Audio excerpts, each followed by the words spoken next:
Happy New Year, everybody. Welcome to the concession stand here on the KB Radio Network. I am your host, Kevin Reed, and we have arrived to the final episode of Netflix global phenomenon, Stranger Things. We have wrapped it up, finally.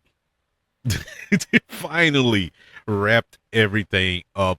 Like I said, Happy New Year's to everybody. This is the first review of 2026 here on the KB Radio Network, but it is the final episode of Stranger Things. I hope that 2026 brings everybody a prosperous and joyous year, even more than what you received in 2025.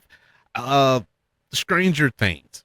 Stranger Things has been a wonderful, fascinating, frustrating, exhausting experience over the last 20, I'm about to say 20 years, but it's been 10 years and 5 seasons. And it's been joyous for me, going on this nostalgic ride that the Duffer Brothers have presented to us over on Netflix.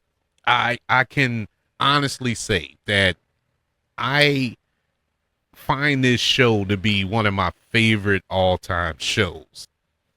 Is it absolutely perfect from episode 1 to this final episode that premiered on New Year's Eve? No.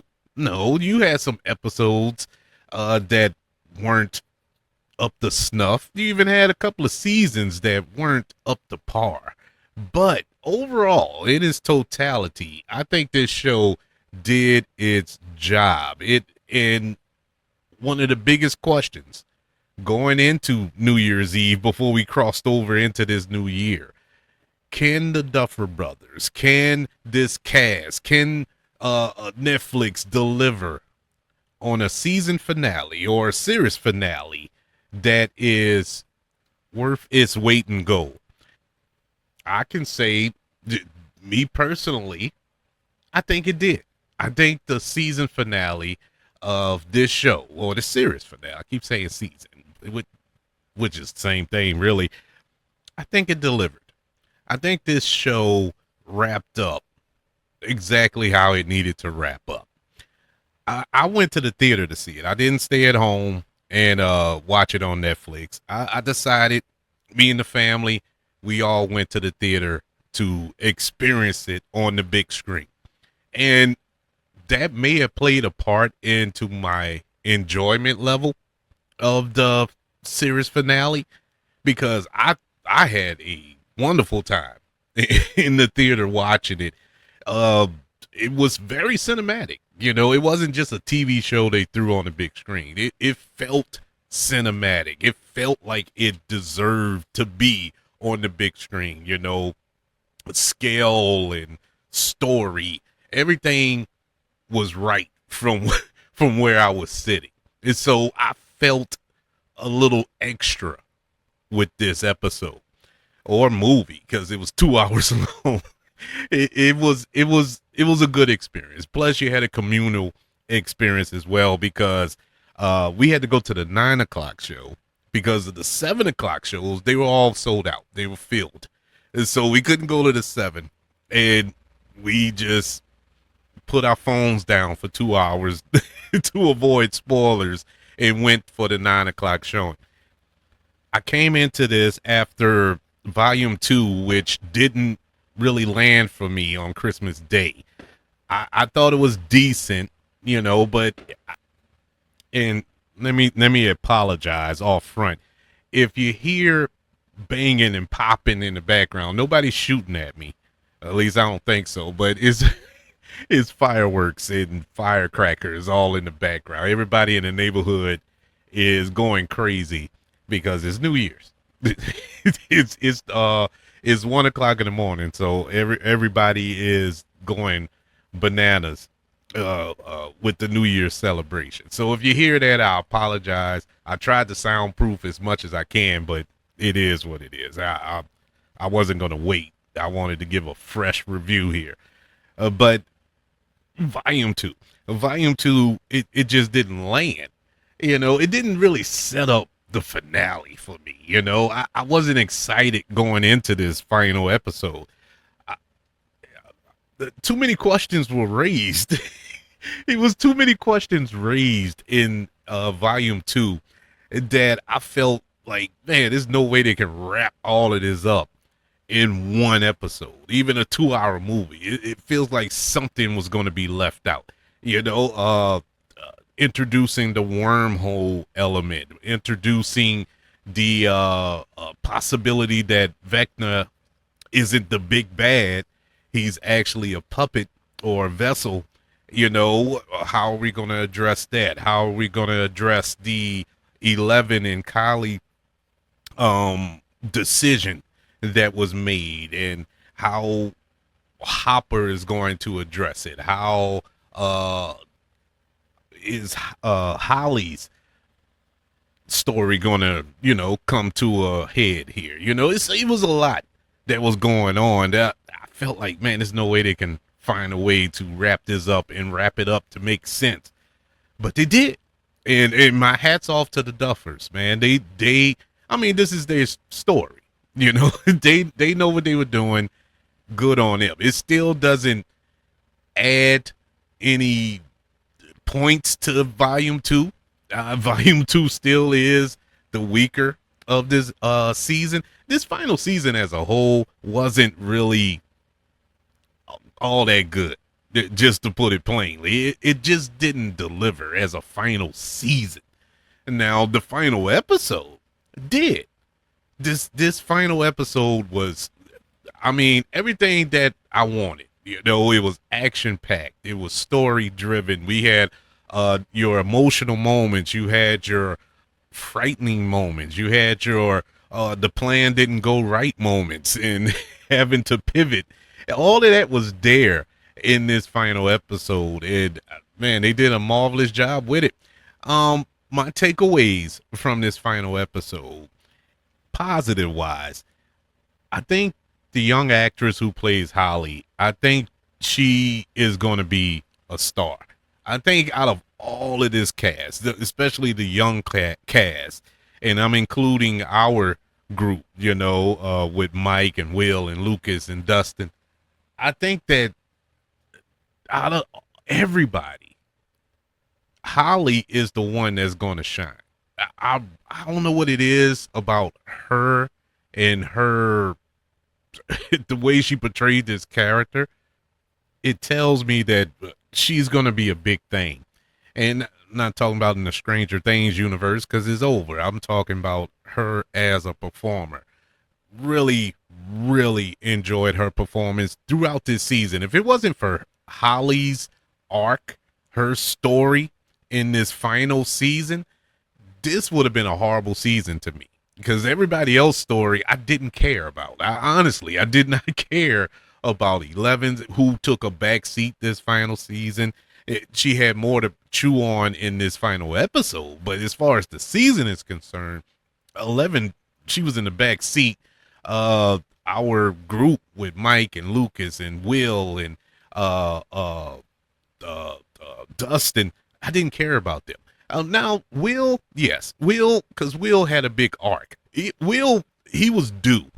He was due because for 4 seasons, the first 4 seasons, he was nothing. He was more of a MacGuffin. Vecna took him over, kidnapped him in season 1.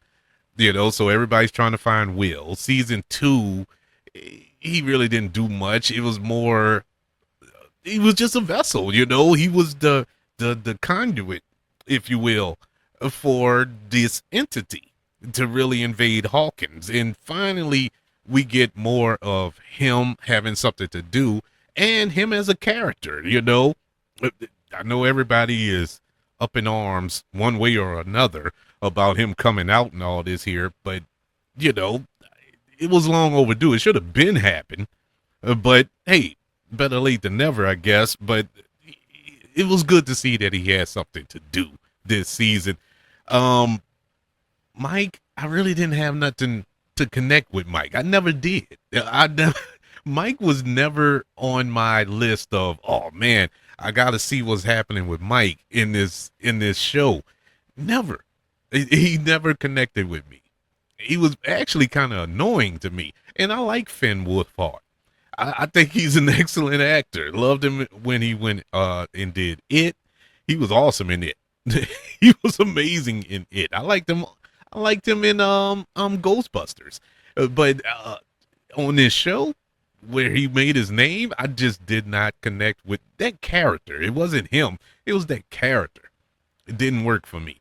This episode, I did. I finally had a connection with him. I actually liked him in this episode. I'm talking about the character Mike. It was he was humanized, you know. He was somebody I can actually get behind. I never could get behind him, but they did it this go around. So good on him. Um, Dustin, I love Dustin. I love Dustin with Steve. You know, Dustin outside of Steve, I could care less. But Dustin with Steve, sign me up. My other takeaway, my other than Holly, is Henry, Vecna himself, the actor, Jamie Bowers, I think his name is, Jamie Campbell Byers. Awesome, awesome.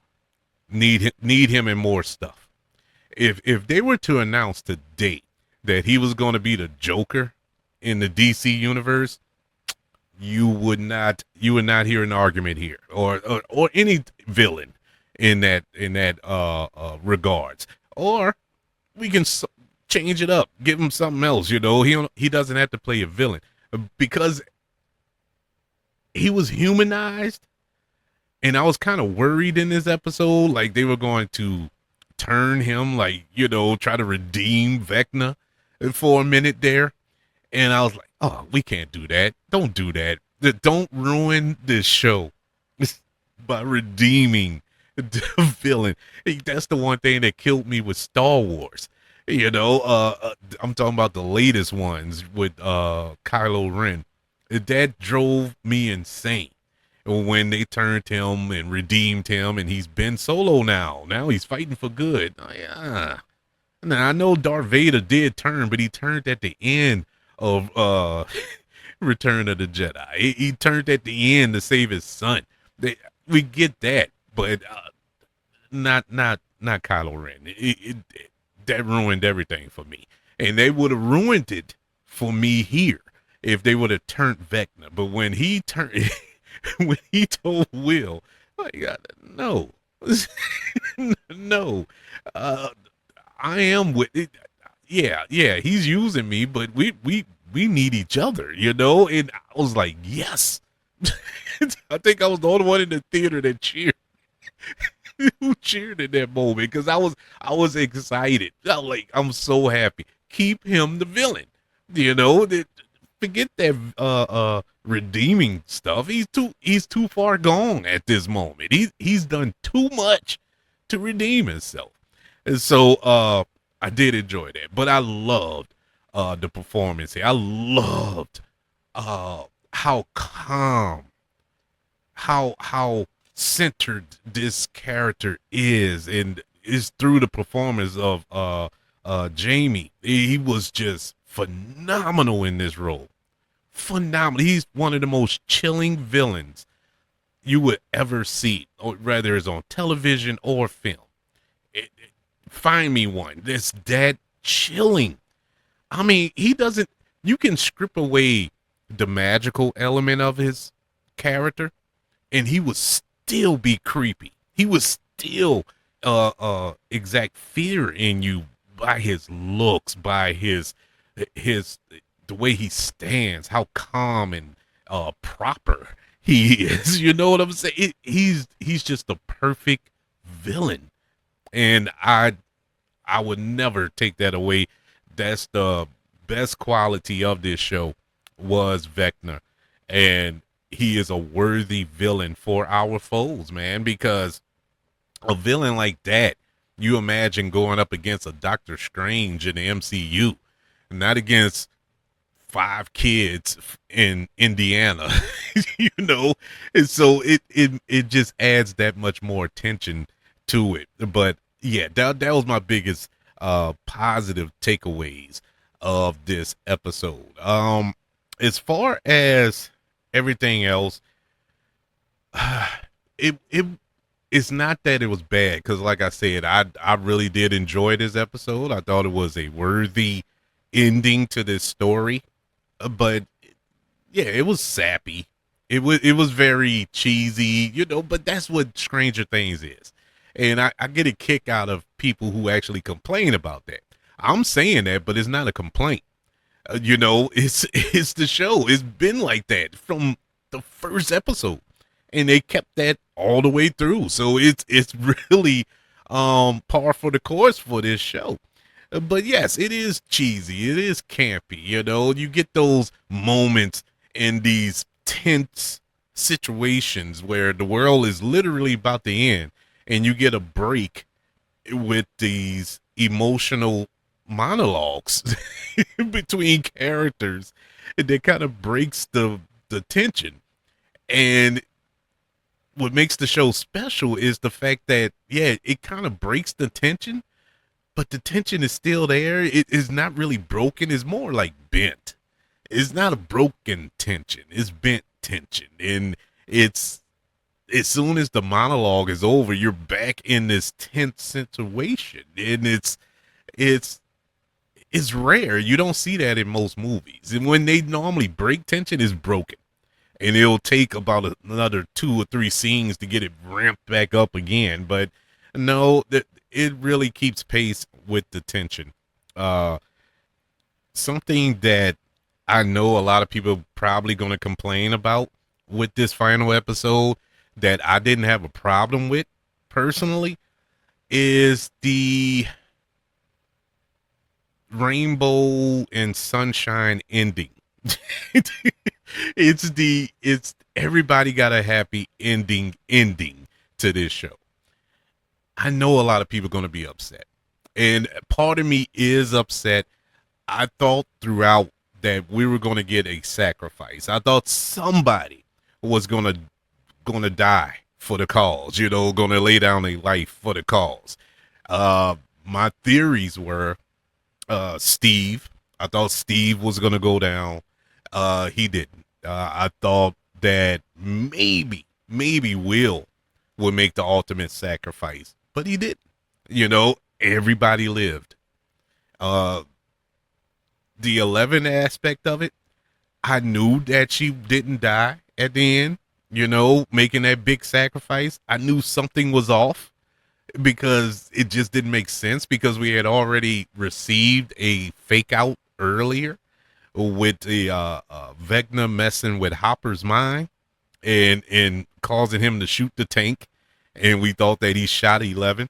Now, if it would have happened at that moment, it would have been epic. I was all in at that moment. I actually got emotional and got mad when I found out it was a it was a fake out. But yeah, if they would have did it then, it would have made sense. But once they did that fake out then, I knew that it wasn't going to happen. They weren't going to quote unquote kill her twice. So that was that. Now, with Hopper and Joyce getting engaged, okay, that's cute.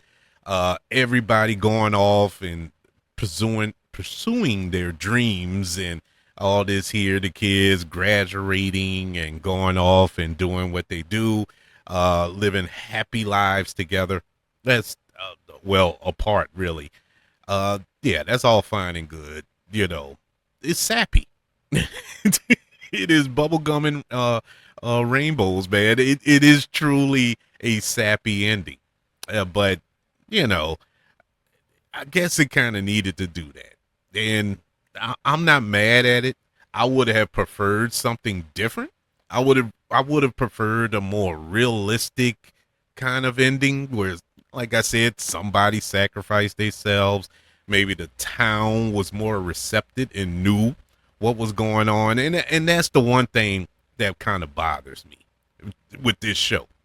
Outside of the kids and their parents, or at least some of their parents, everybody is oblivious to what is going on. Still, and even at the end of this show, the whole town is has no clue of what took place. Even though the world literally split into four, and you had a military presence, and you had all this freaky stuff going on around the town, and nobody believed that the upside down or anything out of the norm was taking place around them. It just mind boggling because you go back to volume 2 when Robin was talking to her girlfriend, and she was trying to explain what exactly is happening, with Vecna and the Demigorgons and the Upside Down and all this other stuff. She didn't believe her. She was like, "Oh, you're on drugs," and I'm like, "Are you living in Hawkins? Do you not know what's going on? Children are coming up missing and all this other food. None of this is weird to you to make you think that something is off." It just blew my mind that nobody in the town is freaking out or is celebrating these kids for literally saving not only their town but the world. And I don't know. That's my biggest bugaboo with the show. My only thing. Is it a nitpick to a degree? Maybe it might be. It may be a nitpick, but I just can't get over it. I don't know. It just bugs me. I know that's a lot of story you have to dive into. You probably need a little more time to kind of flush out the rest of the town folk there. But I mean, come on, at least have the parents address it. The only parents that address it is the Wheelers, Karen and her husband, because they were literally attacked by a demigod. And so they experienced, but up to that point, they didn't know, but whatever. Like I said, nothing that's going to take away from the show from me. That doesn't really take away. It's just something that I just don't understand that portion of the show because it's the whole town. Literally, the whole town was under quarantine with the military and all this other dark and freaky stuff that's going around. Another kind of I guess you could say a personal pet peeve. I felt that Linda Hamilton was wasted. Linda freaking Hamilton. Sarah Connor, man. I felt she was wasted. Now, when she was on screen throughout this season, it was money. It was beautiful to see her on screen. It was beautiful to see her a part of this show. I think she fit the show. Her character fit the show. But nothing came of it. That was the one open-ended thing that kind of came and went at the end of this episode. It was the military. It was her presence. Like, what happened? Oh, they just left, and that's the end of it. I guess that's what it is. They just left. Once 11, quote unquote, died, they had no reason to be there, and the Upside Down was blown up. But once again, that goes back to the town folk. Oh, the military left. Everything's fine and good now. Huh? It's nothing being addressed there. But I felt Linda Hamilton was wasted. I think she could have played a bigger role. And when you think back on episodes throughout this season where she wasn't present, and we got these long, drawn out, hour and a half long episodes where nothing really was happening, you could have had a little bit more of her character. But maybe it's just me. Maybe it's just me. I could be reading into it too much, or just have a crush that I've been having on Linda Hamilton since 1984. So it is what it is. But in any event, other than that, I really enjoyed it. I enjoyed the action in this final episode where everybody got a chance to shine when they were in this other dimension or whatever it was, fighting the Mind Flayer. That was cool. It was cool to see the final showdown with 11 and Vecna. That was cool. um Joyce, Winona Ryder, being the one that to finally give the final blow on Vecna was so poetic and awesome. It just is no way I can say this was a bad ending. Just because of that. Because it all started with her. It all started with her not giving up, looking for her son after Vecna kidnapped her Will, and all that she went through, and just her being there for Will throughout all of this and fighting, just being the one to give the final blow or blows to to Vecna was so poetic. I just everybody in the theater just clapped. They didn't clap for nothing else, but they clapped for that because it was well earned and deserved. That was beautiful, and that's pretty much all I can say about it. I did like it. I liked all of that. The emotional moments hit. All of it landed for me. It was a good ending, and it needed to end. these kids, these kids are eligible for AARP at this point. It's time to end. It's time to move on to bigger and better things. I think the job was done and it was wrapped up nicely with a bow. Stranger Things 5, the final episode, gets a letter grade of a B plus.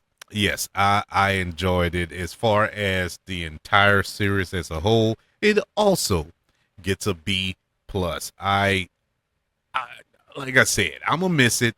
I'm gonna miss it. I was emotional. I stayed at the end.